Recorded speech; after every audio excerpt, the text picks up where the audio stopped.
Қаназдық. Қанның бояғыш заты және оның оттегімен қамтамасыз етуші болып табылатын эритроциттердегі гемоглобин мөлшерінің төмендеуімен сипатталатын ауру болып табылады. Гемоглобин қызыл қан жасушаларының негізгі бөлігі болып табылады және ағзаның оттегіні еркін алуына ықпал етеді. Егер де гемоглобин төмен болса, біздің дене жасушаларымыз жеткілікті оттегі алмайды. Сондықтан гемоглобин деңгейін төмен түсіріп алудан сақтануымыз керек. Оның төмендегенін біз қалай білеміз? Айтып өткенімізде, гемоглобин төмендегенде адам қаназдыққа шалдығады, ал қаназдықтың алғашқы белгісінде тері бозарып, тез шаршайтын болады. Анемияның басқа да белгілері бар.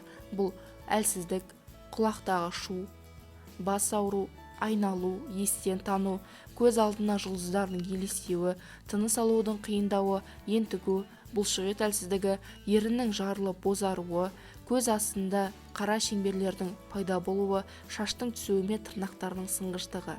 Анемияның екінші бір себебі адам ағзасындағы темірдің жетіспеушілігінен болады.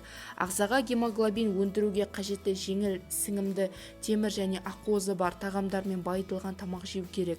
Оған қоса құрамында темірі бар арнайы препараттарды ішуге болады. Одан бөлек халықтық емдеу әдістері арқылы ағзаны қажетті темірмен қамтамасыз етіңіз.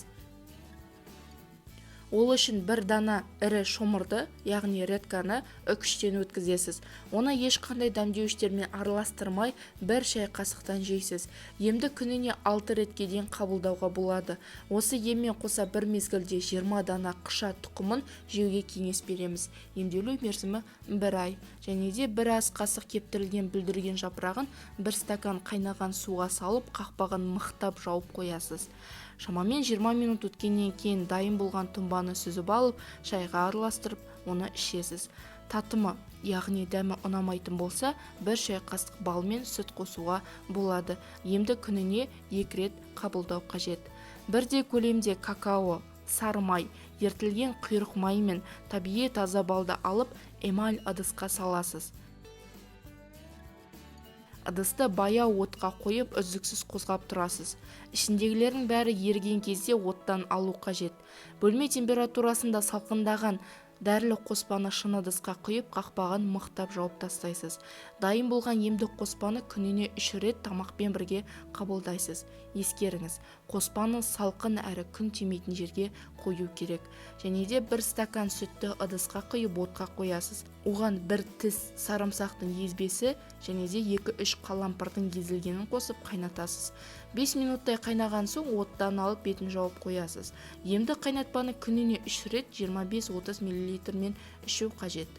Бұл қоспа анемияның салдарынан қан қысымы төмендейтін және есінен тануға бейім болады, науқастарға керемет ем болады. Сондай-ақ әлсіздікті, ұйқышылдықты, шаршауды басу үшін де осы қоспаны ішуге кеңес береміз. Және де келесі бір әдіс, 1 шай қасық кептірілген бақбақ гүлін 1 стакан қайнаған суға салып тұндырып қоясыз. Шамамен 1 сағаттан кейін дайын болған тұнбаны сүзіп аласыз да 50 мл-ден ішесіз. Емді күніне 4 рет қабылдау қажет. 1 стакан айранға 1 ас қасық бал қосып, жақсылап араластырасыз. Бал әбден еріген кезде ішуге болады. Емді күніне 3 рет қабылдау қажет. Бал қосылған айран анемияға шалдыққан қарт адамдар үшін де өте пайдалы. 1 дана сәбізді үкіштен өткізесіз, оны 2 ас қасық өсімдік майымен араластырып жейсіз. Емді аш қарынға қабылдау қажет. Негізінде анар мен қызылшада темір өте көп.